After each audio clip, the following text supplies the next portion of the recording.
দাজ্জালের জন্ম এখন নয়, বহু আগে হয়েছে। এমনকি রাসূলের জামানায় দাজ্জাল ছিল। রাসূলের জামানায় কিছু সাহাবীরা দাজ্জালকে নিজের চোখে দেখেছেন, দাজ্জালের সাথে তারা কথাও বলেছেন। শুনেন তাহলে সেই হাদিসটা। এই হাদিসটা বর্ণনা করছেন একজন মহিলা সাহাবী, তার নাম হচ্ছে ফাতিমা বিনতু কাইস রাদিয়াল্লাহু আনহা। তিনি বলছেন, ফজরের আজান আমি শুনলাম। ফজরের আজান শোনার পরে মসজিদে নববীতে আল্লাহর নবীর পিছনে নামাজ আদায়ের জন্য আমি মসজিদে নববীর উদ্দেশ্যে পথ চলা আরম্ভ করলাম। মসজিদে নববীতে আমি হাজির হলাম। এরপর আল্লাহর নবীর পিছনে দাঁড়িয়ে আমি নামাজ আদায় করলাম। এই কথা বলছে ফাতিমা বিনতু কাইস রাদিয়াল্লাহু আনহা। তিনি বলছেন, মহিলাদের সামনের কাতারে দাঁড়িয়ে আমি আল্লাহর নবীর ইমামতিতে আল্লাহর নবীর পিছনে নামাজ আদায় করলাম। নামাজ যখন শেষ হয়ে গেল, নামাজ কমপ্লিট হওয়ার পরে আল্লাহর নবী সঙ্গে সঙ্গে সালাম ফিরালেন। সালাম ফিরানোর পর আল্লাহর নবী উঠে বললেন, তোমরা কেউ নিজেদের জায়গা থেকে উঠো না, গুরুত্বপূর্ণ কথা আমি তোমাদের সাথে শেয়ার করব। সকল সাহাবীরা বসে পড়লেন। আল্লাহর নবী বক্তৃতা আরম্ভ করলেন। আল্লাহর নবী বললেন, তামিমদারি এতদিন খ্রিস্টান ছিল, সে আমার কাছে এসে ইসলাম গ্রহণ করেছে, আমার কাছে এসে কালেমা পড়ে মুসলমান হয়ে গিয়েছে। তামিমদারি আমাকে দাজ্জাল সম্পর্কে এমন খবর দিয়েছে, আমি তোমাদেরকে দাজ্জালের ব্যাপারে যা শেয়ার করব তার বক্তব্যের সাথে সিমিলার হয়ে যাওয়ার কারণে তার কথা বলাগুলো আমি তোমাদের মাঝে তুলে ধরব। আল্লাহর নবী বললেন, তামিমদারি লাখাম এবং জুজাম গোত্রের 30 জনের সাথী নিয়ে নৌ ভ্রমণে বের হলো। তারা একটি জাহাজে আরোহণ করলো। যখন তারা জাহাজে আরোহণ করলো, তারা এমন একটি সামুদ্রিক ঝড়ের কবলে তারা পড়ে গেল। সাগরের উত্তাল তরঙ্গমালায় সামুদ্রিক ঝড়ের কবলে পথ হারিয়ে ফেলায় একদিন আর 2 দিন নয়, টানা 30 দিন পথ হারিয়ে ফেললো। আমার কথা যদি বুঝে থাকেন বলেন তো কয়দিন পথ হারিয়ে ফেললো? আস্তে বলবেন না, জোরে বলেন, কয়দিন? 1 মাস ব্যাপী তারা পথ হারিয়ে ফেললো। 1 মাস পর তারা একটা অজানা গহীন নীরব দ্বীপে তাদের জাহাজ গিয়ে নোঙ্গর করলো। সেখানে নামলেন। আচ্ছা, আপনি কোথাও গিয়েছেন, যাওয়ার পর দেখলেন কোনো মানুষজন নাই, বলেন তো ভয় লাগবে কি লাগবে না? তারা ভীতবিহ্বল হয়ে গেলেন, সামনের দিকে আগালেন। আগাতে আগাতে এক বিভৎস চেহারার এক প্রাণী দেখলেন, এক জন্তু দেখলেন। তার গায়ে অতিরিক্ত পরিমাণে লোম ছিল। তার গায়ে এত বেশি পরিমাণ লোম ছিল, অতিরিক্ত লোম থাকার কারণে তার সামনের দিকেও বোঝা যাচ্ছিল না, পিছনের দিকেও বোঝা যাচ্ছিল না। তারা ভীতবিহ্বল হয়ে জিজ্ঞাসা করলেন, মান আনতা, তুমি কে? সে বলল, আমি হচ্ছি গোয়েন্দা, আমি হচ্ছি গুপ্তচর। তারা বলল, তুমি এই অজানা নীরব গহীন দ্বীপে তুমি কার গোয়েন্দাগিরি করো? তুমি কার গুপ্তচর? সে বললে, একটু সামনের দিকে এগাও, টের পাবা আমি কার গুপ্তচর। তারা আরো ভীতবিহ্বল হয়ে গেলেন। ভীতবিহ্বল হয়ে সামনের দিকে পা বাড়ালেন।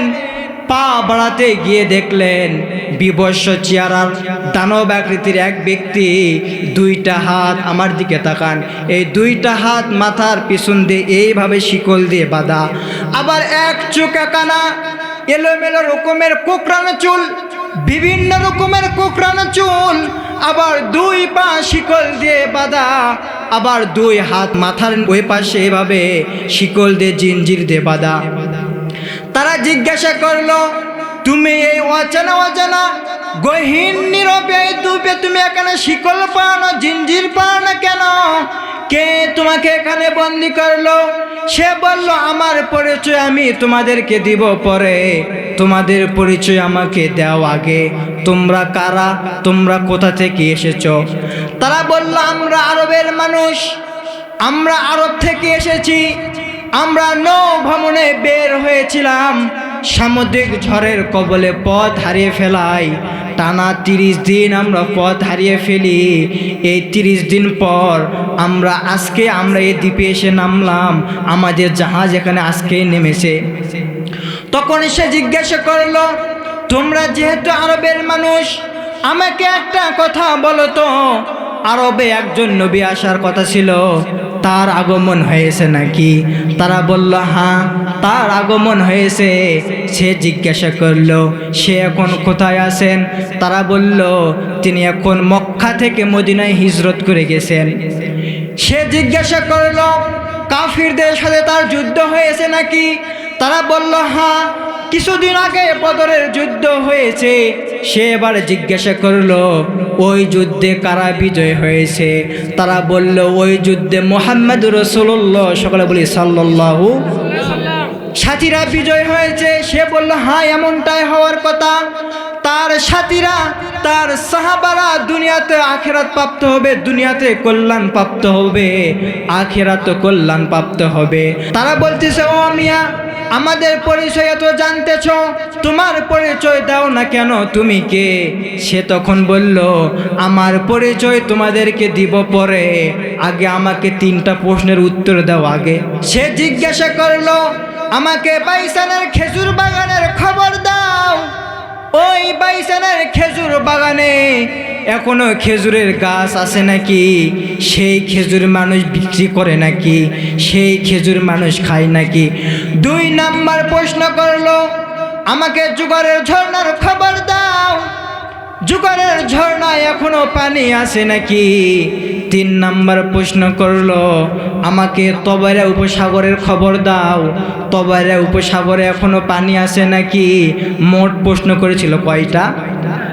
1 নাম্বার প্রশ্ন করেছিল, বাইসানের খেজুর বাগানের খবর দাও।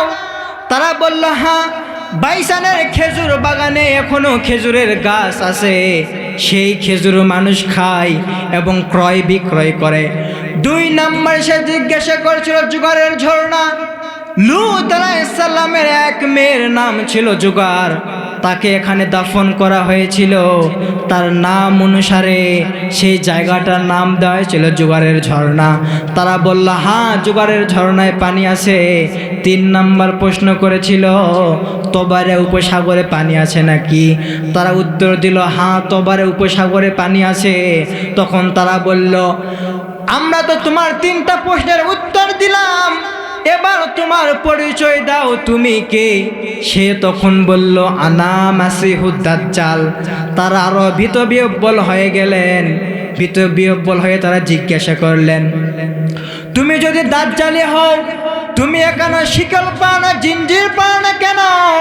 সে তখন বলল, একমাত্র আল্লাহ রাব্বুল আলামিন ভালো জানেন। তখন তারা জিজ্ঞাসা করলো, তুমি দাজ্জাল, তুমি পৃথিবীতে কখন যাবে? আমি 3টা জায়গার নাম বলেছি, এই 3টা জায়গা হচ্ছে ফিলিস্তিনে অবস্থিত। এই 3টা জায়গা কোথায় অবস্থিত? ফিলিস্তিনে অবস্থিত।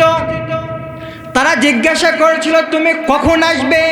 ওই 3টা প্রশ্নের উত্তরে 1 নাম্বার প্রশ্ন ছিল, বাইসানের খেজুর বাগানে খেজুরের গাছ আছে নাকি?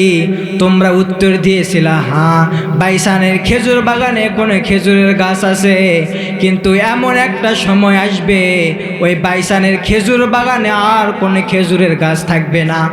2 নাম্বার প্রশ্ন করেছিলাম, জুগারের ঝর্ণায় পানি আছে নাকি? তোমরা উত্তর দিয়েছিলা, জুগারের ঝর্ণায় পানি আছে, কিন্তু যখন আমি পৃথিবীতে আগমন করব তখন আর জুগারের ঝর্ণায় পানি থাকবে না। 3 নাম্বার প্রশ্ন করেছিলাম, তবারে উপসাগরে পানি আছে নাকি?